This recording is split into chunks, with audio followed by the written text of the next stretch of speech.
हमारे मुआशरे में बेशतर घराने ऐसे हैं जो भूखे पेट रहकर भी सफेद कपड़े पहनते हैं और पेट की खातिर कभी इज्जत का सौदा नहीं करते।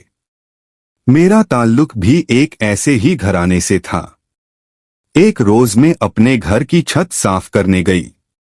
गली में झांका तो नीचे एक नौजवान को देखा। वो हमारे घर के दरवाजे पर खड़ा था। हैरान हो गई कि ये कौन है। नीचे आई तो अम्मी ने बताया कि हमारे मकान के पोर्शन में नए किराएदार आ रहे हैं। उनका लड़का बताने आया था कि कल सुबह सामान आ जाएगा, तुम चलकर उधर की झाड़ बहार कर लो। अम्मी की बात सुनकर मुझे एक अनजानी सी खुशी महसूस हुई। अगले दिन वो किराएदार ना आए तो मुझे बेचैनी सी महसूस होने लगी। दोपहर गुजर गए, तभी सोचा है क्यों इतनी परेशान हो रही हूं। ये किराएदार नहीं आते ना आए, कोई और आ जाएंगे। भला उन लोगों से मेरा क्या ताल्लुक है। अभी ये सोच रही थी कि अम्मी ने आवाज दी। नए किराएदार आ गए थे। वो नौजवान जिसको मैंने छत से देखा था अपनी वालिदा और बहनों को ले आया था। उनका सामान ट्रक में आ रहा था। ये लोग ट्रक आने तक हमारे घर बैठे रहे। इस दौरान लड़कियों से मेरी खूब बातें हुई और पहले ही दिन उनसे दोस्ती हो गई। लड़के का नाम आजम था। इसकी वालिदा बहुत अच्छी आदत की मालिक थीं। हर किसी से खुशअखलाकी से मिलती थीं। यूं हमारे उनसे अच्छे ताल्लुकात हैं। यूं हमारे हो गए। अब मैं कभी कभी उनके घर चली जाती थी। उनको आए 2 माह हो चुके थे, लेकिन अभी तक मेरी आजम से बात नहीं हुई थी। कभी कभार आमना सामना हो जाता था। वो बिला जरूरत घर में नहीं ठहरता था। मेहमान कवातीन बैठी होती तो वो घर में नहीं आता था। वक्त गुजरते देर नहीं लगती, पलक झपकते 4 बरस बीत गए। मेरे दिल में एक कसक सी जागती थी, काश कभी आजम मुझसे बात करे, मेरा नाम ही पूछ ले। मगर वो तो इस कदर मुहतात था जैसे मैं मालिक मकान की बेटी नहीं, किसी और जहान की मखलूक थी। खैर, कभी कभी दिल की मुराद पूरी होती है। ये अल्लाह के करम से होता है। आजम की माँ मुझको परख रही थीं। मैं नहीं जानती थी कि उनके दिल में क्या है, लेकिन एक रोज जब उन्होंने उसके लिए मेरा हाथ मांगा तो पता चल गया कि वो मुझको पसंद करती हैं। अलबत्ता ये इल्म ना था कि आजम के दिल में मेरे लिए कैसे जज्बात हैं।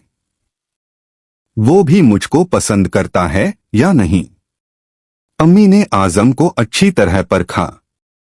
वो ग्रेजुएट था और अब कंप्यूटर का कोर्स कर रहा था। मेरे वालिदैन ने कुछ सोच विचार के बाद इस रिश्ते को मंजूर कर लिया और बात पक्की हो गई। मैं इन दिनों बहुत खुश थी। जिंदगी की अनमोल चीज पसंद के साथी का मिलना था, वो मुझे हासिल हो गया था। बेशक मैंने अभी तक इससे बात ना की थी, लेकिन चुपके चुपके उसको चाहती तो थी। चाहत के इजहार से पहले और रुसवाई का मोड़ आने से कब्ल अल्लाह ताला ने गौहर मुराद से मन भर दिया था। क्या कभी लड़की ने ऐसा सोचा होगा कि जो सूरत ख्यालों में हो वही जीवन साथी बन जाए बगैर किसी रुकावट के। मुझसे ज्यादा खुशनसीब और कौन होगा, लेकिन ये मेरी भूल थी। कुदरत ने मेरे साथ एक हल्का फल्का मजाक किया था, खुशी देकर छीन ली। मैंने इन 4 सालों में अपनी जिंदगी जिसके ख्याल में गुजारी, अचानक उसे बहुत अच्छी नौकरी मिल गई। ऐसी नौकरी जो किस्मत वालों को मिलती है। आजम के वालिद ने एक प्लाट खरीदा था जो पहले कम आबादी वाली जगह पर था। आबादी तेजी से बढ़ी तो प्लाट की कीमत भी चौगुनी हो गई। उन्होंने इसको फरोख्त करके हमारे बराबर वाला घर खरीद लिया जो अरसे से बराए फरोख्त था। यूं ये लोग हमारा मकान छोड़कर अपने खरीदे हुए मकान में मुंतकिल हो गए। आजम की अम्मी ने मेरी माँ से कहा, बहन तुम्हारी बेटी कितनी खुशकिस्मत है कि मेरे बेटे के नाम से मंसूब होते ही पहले आजम की अच्छी नौकरी हो गई, फिर हमें अल्लाह ने अपना इतना शानदार बना बनाया घर भी दे दिया। हम तो ऐसा सोच भी ना सकते थे कि इस पराशोक दौर में कि जहां मामूली नौकरी के लिए भी रिश्वत का दौर दौरा है, मेरा बेटा अफसर लग जाएगा। बेशक तेरी बेटी किस्मत की धनी है। ये बातें सुनकर मैं दिल ही दिल में बहुत खुश थी। फूली ना समाती थी, मगर खुशियों के ये लम्हात आरिजी थे। जैसे ही आजम बरसर रोजगार हुआ, उसके ख्यालात बदल गए। वो किसी और लड़की पर फरेफ्ता हो गया जो उसके दफ्तर में काम करती थी। इसने अपनी माँ से कह दिया कि वो शादी अपनी पसंद और मर्जी से करेगा, लिहाजा उरूज से मेरी बात खत्म कर दी जाए। इन दिनों हमारी मंगनी की तैयारी हो रही थी कि इसकी वालिदा ने अम्मी को सुनाया कि बहन, बात खत्म समझो, मेरा बेटा आपकी बेटी से शादी से इनकार कर रहा है। हमने उसे बहुत समझाया है, वो हमारी बात नहीं मानता। अम्मी को दुख तो हुआ, लेकिन लड़की की मां खामोशी इख्तियार करने के सिवा और क्या कर सकती थी। वो शुक्र कर रही थीं कि इस मामले का खानदान में चर्चा ना हुआ, वरना मुफ्त की बदनामी गले पड़ जाती। ऐसे में लड़के का तो कुछ नहीं बिगड़ता, लड़की का बहुत कुछ खो जाता है। अम्मी सदमे में थीं, अब्बू भी चुप से हो गए, मगर मेरे दिल पर जैसे रेलगाड़ी गुजर गई हो। मैं तो रेजा रेजा हो रही थी, दीदाओदिल सभी कमी थे। सांस भी लेती तो दुख से रूह खींचती महसूस होती। मैंने कभी आजम से बात ना की थी, कभी उसके सामने ना बैठी थी, फिर भी वो मेरे ख्यालों में बसा हुआ था। अब मेरा ये हाल था कि जी करता आइंदा जिंदगी इसी के नाम पर गुजार दूं। हर वक्त उसकी याद में रोती रहती। भी सोचती कि इसको भूल जाऊं, मगर कोशिश के बावजूद उसे भला नहीं पाती थी। जब से उन लोगों ने अपना जाती घर खरीदा था, काफी बदल गए थे। आजम की बहनें भी बहुत कम हमारे घर आती थीं। दिन गुजरते गए, उन लोगों को अपने नए घर में शिफ्ट हुए 2 साल गुजर गए। एक रोजा अजम मुझे रास्ते में मिल गया। मैंने उसे पूरे 2 साल बाद देखा था। उसे एहसास तक ना था कि इसके पड़ोस में उरूज नामी कोई लड़की भी है, जिसने उसे बन जाने शिद्दत से चाहा था। मैंने भी उसे नहीं बताया था कि मैं उसे चाहती हूं। वो मेरा एहसास क्यों करता? मैंने कौन सा उसे वादों में बांध रखा था? मैं सूख कर कांटा हो गई थी। इस रोज मुझे बुखार था और मुलाजिमा के साथ दवा लेने जा रही थी। इसने मुझे पहचाना और पूछा, क्या बात है, क्यों क्लिनिक जा रही हो? वो मुझे क्लिनिक के पास ही मिला था। मैं चुप रही तो मुलाजिमा ने जवाब दिया, उनको बुखार है, दवा लेने जा रही हैं। आइए मेरे साथ, वो हमदर्दाना लहजे में गोया हुआ। वो आगे आगे चलने लगा और मैं सहरजदा हिरनी की तरह उसके पीछे चलने लगी। इसने डॉक्टर साहिब से बात की, जो इसका वाकिफ था। डॉक्टर ने फौरन मुझे देखा, नुस्खा लिखा, दवा दी। आजम ने दवा लेकर मेरे हाथ में थमा दी। मैं इसका शुक्रिया भी अदा ना कर सकी और वो चला गया। जिसको इतने दिनों से भूल जाने की कोशिश में रोज खुद से लड़ती रहती थी, वो फिर एक ताजा झलक दिखा गया था। अब उसे भूलना मुश्किल था। रोज इरादा बांधती कि किसी की खातिर यूं हलकान होने की क्या तूक है, और वो भी ऐसी हस्ती के लिए जिसको हमारा एहसास ही ना हो, हमारे होने या ना होने की खबर तक ना हो। मैं हर रोज खुद को वादों का पाबंद करती, मगर उसके बावजूद जब भी कोई खूबसूरत चीज मेरे सामने आती, बेख्तियार उसको याद करने लगती। आंखों में आंसू आ जाते और मैं रोने लगती। ये तक पता ना होता कि कौन मेरे सामने से गुजरा है और कौन सामने बैठा है। मैं हर बात को भूल गई थी, मगर वो चेहरा याद था। इस चेहरे के सब रंग याद थे और शायद उसको भुलाना मेरे इख्तियार में ना था। एक रोज़े ईद के दिन उसकी बहनें हमारे घर आईं। मैंने उनसे बहुत सी बातें की। जब वो जाने लगे तो मुझसे कहा, कल तुम हमारे घर आना, हम लोग तुम्हारा इंतजार करेंगे। ईद के दूसरे दिन शाम को मेरी बहन, मेरी सहेली फरहत और मैं उनके घर पहुंचे। आजम घर पर मौजूद ना था। वो काफी देर बाद घर आया।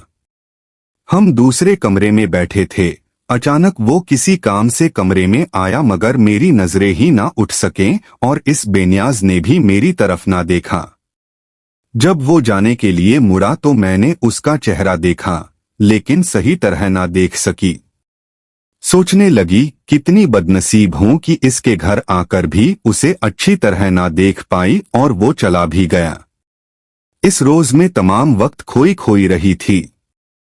इन्हीं दिनों मेरे लिए एक बहुत अच्छा रिश्ता आया।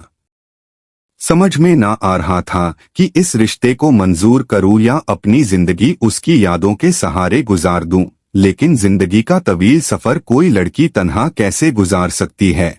इसलिए मैंने 6 साल उसके इंतजार में खो देने के बाद बिलाकिर इस रिश्ते को कबूल कर लिया, लेकिन मेरा दिल अब भी इस बेवफा की याद में तड़पता रहता था। मेरी भी किया किस्मत की जिसके लिए इतने रूहानी करब से गुजरी वो मिला भी तो जब मैं किसी और के नाम से मंसूब हो चुकी थी।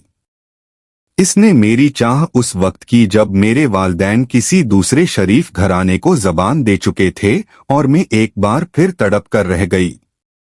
जिन दिनों मेरी मंगनी हम हमजा से होने वाली थी, अचानक आजम मुझे बाजार में मिल गया। मैं अपना दोपट्टा रंगरेज को देने गई थी। इस साय मुझे आवाज दी। मैंने मुड़ कर देखा तो बस देखे देखती रह गई। इसने कहा, मुझे तुमसे एक बात करनी है, उधर आओ। वो मुझे एक तरफ ले गया, करीब रेस्टोरेंट था। उसने कहा, यहाँ चाय पीते हैं और तुमसे 2-4 जरूरी बातें भी करना है। बहुत दिनों दना से सोच रहा था कि कैसे बात करूं। आज मौका हमें मिला है। मैं दम्बखुद भी, जैसे किसी ने मुझ पर जादू कर दिया हो। जबान गंग हो गई। आंखें उसकी तरफ देखने की जुरात ना कर पा रही थीं। हम दोनों रेस्टोरेंट के कोने में पड़ी मेज के गर्द जाकर बैठ गए, जहां तन्हाई और रोशनी कम थी और आसपास लोग भी ना थे। हल्का हल्का म्यूजिक बज रहा था। रंगीन रोशनी मध्यम सुरों में अपना सहर फैलाए हुए थी। मैं इस माहौल में पहली बार आई थी। इसने कहा, उरूज, मेरी बहनों ने मुझे बता दिया है कि तुम शुरू दिन से चुपके चुपके मुझे चाहे जा रही थीं। मेरी माँ की भी यही ख्वाहिश थी कि मैं तुमसे ही शादी करूं। उस वक्त नादानी में मैंने माँ की आरजू को ठुकरा दिया। मुझसे बड़ी गलती हुई। एक और लड़की को शरीक-ए-हयात बनाना चाहा था, लेकिन वो दौलत की पुजारी थी, मेरे काबिल ना थी। मैं चाहता था कि तुमसे माफी मांगू। उरूज, मुझे माफ कर दो। मुझसे भूल हो गई है कि तुम जैसी अच्छी लड़की को ठुकरा कर मैं कंकर के पीछे हो लिया था। अब मैं तुम्हें अपनाना चाहता हूँ। कल अम्मा तुम्हारे घर दोबारा रिश्ते के लिए आएंगी। तुम्हारे वालिदैन से माजरत करेंगी। तुम इनकार मत करना। मुझे मेरी भूल की सजा मत देना। वो कह रहा था और मैं सुन रही थी, वो बात जिसको सुनने को मेरे कान तरसते थे, मगर कही भी तो किस मोड़ पर, अब कहती भी तो क्या, कि जिसको पाने के लिए खुदा के हुजूर दुआएं की, जिसको भुलाने के लिए खुद से लड़ी, दिल से मिन्नतें की, मगर उसको ना पा सकी, ना भुला सकी, और अब कितनी मजबूर थी। उसे ये भी ना कह सकी मेरी इस सोमवार को मंगनी होनी है, जिसको मैंने कभी देखा तक नहीं। मेरी खामोशी से इसने जाना मैंने उसे माफ कर दिया है। इसकी मिन्नत समाजत कबूल कर ली है और मेरी आंखों में चमकते आंसू शायद खुशी होने वाली है। जब उसकी अम्मी अगले रोज आए और दोबारा रिश्ते की बात की तो अम्मी का मूड ऑफ हो गया। उन्होंने कहा, बहन, ये कोई गुड्डे गुड़िया का खेल नहीं है। आज हाँ कर दी, कल ना कर दी, फिर जी में आया तो दोबारा ताल्लुक जोड़ने बैठ गए। ये बेटी का मामला है। हमारी बेटी का रिश्ता एक शरीफ घराने में तय हो गया है और अब हम उनको मना नहीं कर सकते। आंटी को ऐसे जवाब की तवक्को ना थी। वो बड़ी उम्मीद लेकर आई थीं, मुंह लटका कर चली गईं। मेरी मंगनी हमजा से हो गई और 1 माह बाद शादी हो गई। मैं एक मुतवस्सित घराने की मशरिकी लड़की थी। मुंह पर ताले लगाकर पैदा हुई थी। रुखसती के वक्त इतना रोई जैसे किसी का कोई बहुत प्यार मर जाता है तो वो बिलक बिलक कर रोता है। हमजा एक अच्छे इंसान हैं। उन्होंने मुझे कभी कोई दुख नहीं दिया, लेकिन एक कलिश रहती है। एकाश आजम मेरी मंगनी से चंद दिन पहले अपना मुद्दा मुझसे ना कहता तो आज बगैर इस कलिश के जिंदगी बसर होती, जिसे दिल का दाग कहते हैं। सुना था कि मेरी शादी वाले दिन आजम बहुत उदास था। दोस्त उसे घुमाने फिराने ले गए थे। पहले जो मेरा हाल था अब वही उसका हाल है। इसकी बहनें बातों बातों में इसका अहवाल सुना जाती हैं। कहती हैं कि ना जाने अब कौन करेगा उसकी मसीहाई। तब मैं सोचती हूं कि जब वो खुद मसीहा थे तब क्यों ना की मसीहाई। अब ऐसे बीमार की दवा कौन करे जो खुद अच्छा ना होना चाहे। हमजा को मेरे अम्मी अब्बू बहन भाई अच्छे लगते हैं। वो उनसे मिलकर खुश होते हैं। मुझसे ज्यादा मेरे मैके की तरफ दौड़ते हैं। ना चाह कर मुझे जाना पड़ता है। दवा करती हूँ आजम मेरी गली में मौजूद ना हो, वो ना खुदा कभी ना कभी तो दुआ कबूल होगी। वो मुझे कभी नजर ना आए, खुदा करे मैं उसे कभी दिखाई ना पड़ूं। कभी तो ये दुआ कबूल हो जाती है और कभी नहीं होती। तब मैं मुजरिम की सिमटी हुई सी आंखें नीचे किए अपने शौहर की गाड़ी से उतरकर उसकी तरफ देखे बिना ही अम्मी के घर में घुस जाती हूँ। इससे पहले कि मेरे शौहर को हमारी वली कैफियत का अंदाजा हो, क्योंकि वो मुझे बहुत चाहते हैं, मेरी हर ख्वाहिश का ख्याल रखते हैं। मैं कभी ना चाहूंगी कि उनको मेरी तरफ से कोई तकलीफ हो। मेरी रूहानी बर्बादी में भला मेरे शौहर का क्या कसूर।